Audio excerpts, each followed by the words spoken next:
Hi, everyone. Welcome back. My name is Nico and I use he, him pronouns.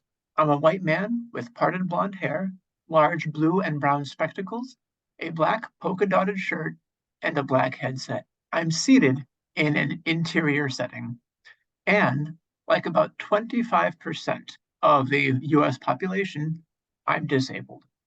Non disabled people might see our lives as sad or tragic or worthy of pity, but I don't know, guys. I've been disabled a long time, and I think there's also room for disabled joy.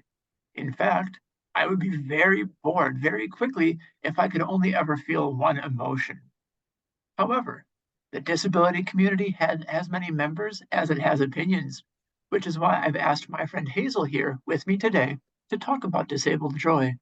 Hazel, thank you for joining me. Hi, Nico. Thank you for having me.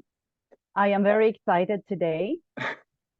And I am new in the community and I am Asian.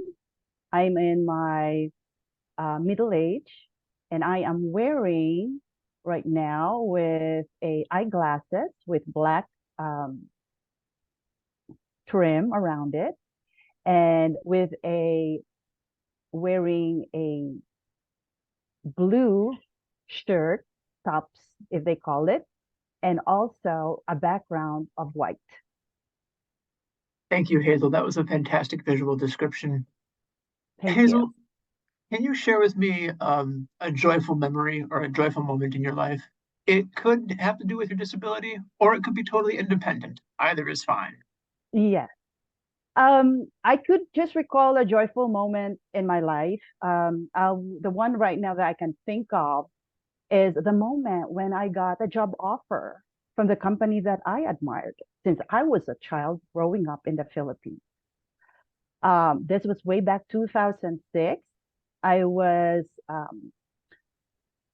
offered a job which was called a senior financial analyst and a site auditor in the business unit in Disney. It's called Disney Consumer Products. Okay. And I felt like I just won a lotto at that time. And I felt that it was a dream come true for me. And I always wanted to be part of the magic. And I was so grateful that I had the opportunity to be part of it from 2006 to 2019. And with that in mind, I am very grateful to meet and collaborated with some of my kind leaders and peers who believed in me. And I had the opportunity to discover about myself, learn and grow from my job roles assigned to me during those magical years of my life. It helped me to learn more about myself, my strengths, my weaknesses as a human being. Mind you, at that time, I really didn't consider myself as a person with disability. I know I was very slow. I know I was very slow at school. Growing up in the Philippines, I don't want to say I'm disabled because people will label you as dumb. And I don't want to be labeled as dumb. So that was like erased in my mindset. And I was able to thrive, graduated with honors in elementary. I was valedictorian. So, but the joy was really about getting my dream job. That was the joy. If you ask me that one joy right now, that was it. It was like I could see Tinkerbell flying around me. I know, right? It's a That's very joy. cool. Yeah, It's a absolutely. joy. It's a joy. Yep. Thank you so much, Hazel. That does sound wonderful. And I'm glad that you were Thank able you. to, get that job and hold that career for so long. Thank you. Disability and capacity do coexist. That's fantastic. And it brings me to my second question, Hazel. Mm-hmm. In what ways has your disability impacted or intersected with your ability to pursue happiness or to pursue joy? That's another great question, Nicole. Um, it has kind of because of what had happened to me, okay, at work, and it has really affected my recent joy. it has been a struggle for me recently for me. Okay. Um, and I was, it was during 2016 that I felt very sick at that time. And I thought I was really going to die. And I don't want to elaborate the details because it really triggered my workplace PTSD. And I don't think it would be an appropriate topic to discuss in the disability joy because I want to think about joyful moments. And I try to think about what are the joy right now. Let's see what are the joy. Oh, I learned about the word request for accommodation. That's a joy, right? Oh, I learned about American Disability Act. Oh, that's a joy.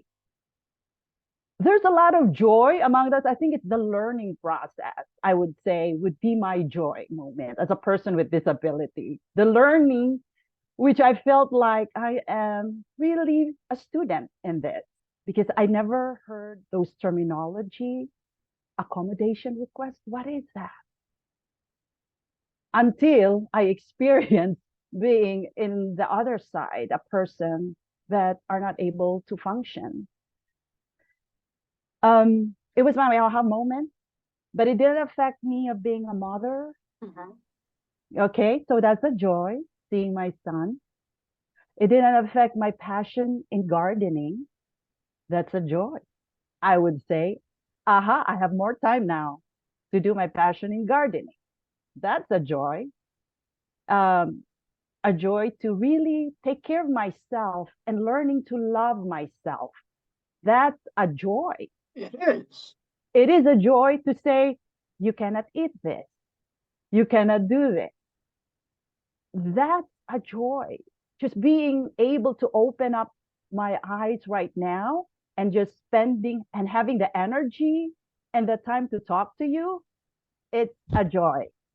I know it sounds kind of probably like really like a joy are those small moments in your life that you could say for me, to me, okay, in my humble opinion, this is just Hazel's humble opinion. Everybody is a different form of joy. But for me, it's like, thank you, God. I was able to open my eyes today.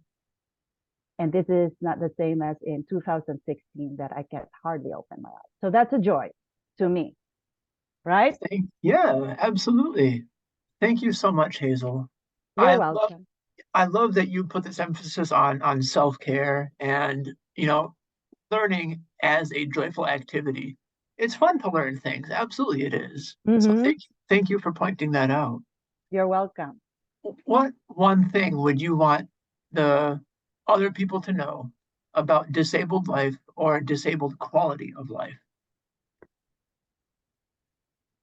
That's a very good question, Nico. One thing I would say right now, where I am, that it does affect your daily activity. All right, that's one thing, and that it's there's challenges and difficulties as a person with disability, and I'm feeling it. There's a lot. I know there's a lot of things. There's a lot of that, but I think I just call it part of being alive, right? Being alive. And one thing I would say to myself is we have to learn how to love ourselves so we can learn how to love others, right? And that we should, how do we learn how to love ourselves? So that's, you said one thing, but I think Yes. it's part of that one thing of loving ourselves because other people will probably ask me, how do you love yourself? And I'm learning how to love myself by being kind to myself, being kind to my needs, being patient to myself because it takes time and longer for me to do things. Being patient to myself, being understanding to myself, and hopes that you can share the same, I guess, values in loving others, being patient, being kind, and understanding to others as well. People with disability or no disability. It doesn't matter. It's human beings too. So I think it all starts with us, right, Nico? I think so. Thank you, Hazel. I You're, love that you're able to give yourself that space, that forgiveness, that flexibility that you now need, right? yeah, So often the world doesn't give us those resources or that extra time. So I'm glad that you're coping in that way. Thank you. you're welcome. My last planned question is one that I ask all of my interviewees, regardless of whatever project I'm doing. And that Hmm. is there a recent win that you're celebrating that we can all celebrate with you, alongside you? Or if not, what do you want to brag about? Are there any projects you're completing, any accomplishments? Uh, Okay, this is your time to promote yourself. Be your own cheerleader. So let's hear it. sure. That's a very good question. And thank you for the opportunity. And my answer is yes. There is a recent win I am celebrating, and that is having the energy and the time to love myself. And because of that, I have the opportunity to join and participate in your project right now. Thank you. I love it. I'm honored that you took the time to speak with me. It was fantastic working with you, Hazel. Thank you so much. Same here. Audience, tune in next time and remember, I'm rooting for you.